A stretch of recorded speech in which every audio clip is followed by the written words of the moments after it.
இருந்து இறப்பு வரை அறிவு வளர்கின்றது. சில ஒரு குறிப்பிட்ட வளர்ச்சியைத்தான் அடைய முடியும். மனிதனுடைய உடல் கூட ஒரு வளர்ந்து வளர்ந்து 6 அடி ஆகலாம், இன்னும் ஒரு சில அங்குலம் கூடமாக இருக்கலாம், அதோடு நின்றுவிடும். ஆனால் ஒரு மனிதனுக்கு அறிவு எவ்வளவு வளர வேண்டும் என்ற அளவே இல்லை. அளவில்லாது வரையறை இல்லாது வளர்ந்து கொண்டே செல்லக்கூடிய தன்மையுடையது அறிவு. இத்தகைய தன்மையுடைய உடையவை எவை என்று நான் சிந்தித்தவரை, எனக்கு தெரிந்தவரை அறிவு ஒன்று, அன்பு ஒன்றுதான் எப்போதும் வளர்ந்து கொண்டே இருப்பது. அன்பினுடைய வளர்ச்சிக்கு எல்லையே இல்லை. அது தன்னை தன் மீது கொண்ட அன்பு எதிர்காலத்தில் மனைவி மீது வளர்ந்து, மனைவி மீது கொண்ட அன்பு குழந்தை மீது கொண்டு, குழந்தை மீது கொண்ட அன்பு பேர குழந்தைகள் மீதும் கொண்டு, அவர்களிடமிருந்து வளர்கின்ற அன்பு கொள்ளு பேரன்களிடம் சென்று வளர்கின்றது. இந்த அன்பு முன்னோக்கியும் சொல்லும். தாய், தந்தை, பாட்டன், பாட்டி என்று முன்னோக்கியும் சொல்லும், பின்னோக்கியும் சொல்லும். இது இரத்த தொடர்பால் ஏற்படுகின்ற அன்பு. இது ஓரளவுக்கு நியாயமாக எல்லாருக்கும் வாய்க்கக்கூடியது. மிருக இனங்களுக்கு கூட அந்த அன்பு உண்டு. ஒரு பன்றி கூட தான் பெற்றெடுத்த 10 குட்டிகளிடம் அன்பு காட்டி 10 குட்டிக்கும் பால் ஊட்டுகின்றது. அது ஒரு கோழி தான் பொறித்த குஞ்சுகளையெல்லாம் அன்போடு காக்கிறது.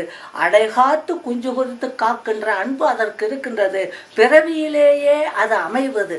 எனவே நாம் ஒருவர் நம்முடைய உறவினரிடம் காட்டும் அன்பு என்பது மிக எளியது. அது மரபு வழியாக சாதாரணமாக எல்லாருக்கும் வாய்ப்பது. இந்த அன்பு வளர்ந்து வளர்ந்து நமக்கு தொடர்பில்லாத மற்றவருக்கு செல்ல வேண்டும். பகை, நொதுமல், நட்பு என்ற வகையில் நட்பு வகையில் சென்று, நம்முடைய நட்பு இல்லாத அடுத்தவரிடம் சென்று அடுத்து பகைவரிடமும் செல்ல வேண்டும் என்று நம்முடைய நீதி நூல்கள் உணர்த்துகின்றன. நம்மிடம் அன்பு காட்டுகின்றவிடம் நாம் அன்பு காட்டுவது உயர்ந்த அன்பு என்று சொல்ல முடியாது. நம்மிடம் நட்பு உள்ளவரிடம் நாம் நட்பு கொள்வது மிக உயர்ந்ததல்ல. நம்மை யார் பகைக்கிறார்களோ, நம்ம யார் கடுமையாக சீண்டுகிறார்களோ, நமக்கு யார் அதிகம் துன்பம் செய்கிறார்களோ அவர்களுக்கு நன்மை செய்வது உயர்ந்த தன்மை என்று நம்முடைய இலக்கியங்கள் உணர்த்துகின்றன.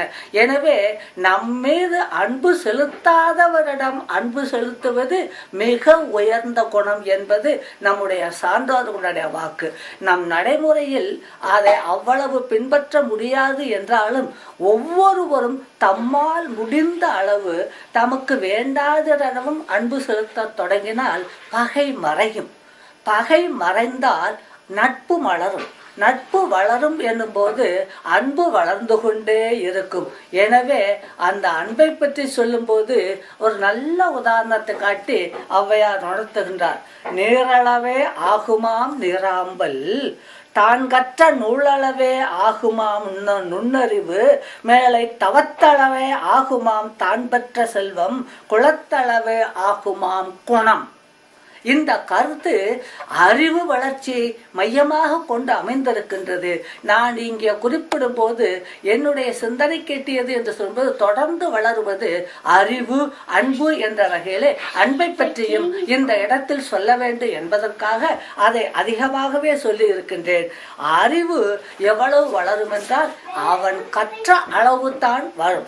எவ்வளவு பெரிய நல்ல அறிவாளியுடைய பிள்ளையாக இருந்தாலும், எந்த உயர்ந்த மரபிலே பிறந்திருந்தாலும், தான் கற்ற நூலின் அளவுதான் அவனுடைய அறிவு வளரும் என்பது ஔவையாருடைய வாக்கு. ஒரு நீர் நிலையிலே, ஒரு குளத்திலே, ஒரு தடாகத்திலே, ஒரு ஏரியிலே தண்ணீர் இருக்கின்றது என்றால் 5 அடி உயரம் தண்ணீர் இருந்தால் அந்த 5 அடிக்கும் மேலாக அந்த ஆம்பல் வளர்ந்து மலரை மேலே காட்டிக் கொண்டிருக்கும். 10 அடி நீண்டு தண்ணீர் உயரம் இருக்குமானால் அந்த 10 அடிக்கு மேலே அது வளர்ந்து வந்து அந்த ஆம்பல் மலர்ந்திருக்கும். எனவே நீர் அளவே ஆகுமாம் நீர் ஆம்பல் என்கின்றார். அதை போலத்தான் ஒருவன் கற்ற அளவுக்குத்தான் அவனுடைய நுட்பமான அறிவு வளரும். அறிவு எல்லாருக்கும் உண்டு, எல்லா உயிரினங்களுக்கும் உண்டு. மனிதனுக்கு அதிகமாக அறிவு உண்டு என்பது எல்லாரும் ஒத்துக்கொண்டது. அந்த அறிவு நுண்ணிய அறிவாக, நுட்பமான அறிவாக, ஆழ்ந்து சிந்தித்து பெற்ற ஆற்றலை உடையதாக இருக்க வேண்டுமானால் மேலும் மேலும் கற்றுக்கொண்டே இருக்க வேண்டும். அந்த கல்வி என்பது சாந்துணையும் கற்க வேண்டிய ஒன்று.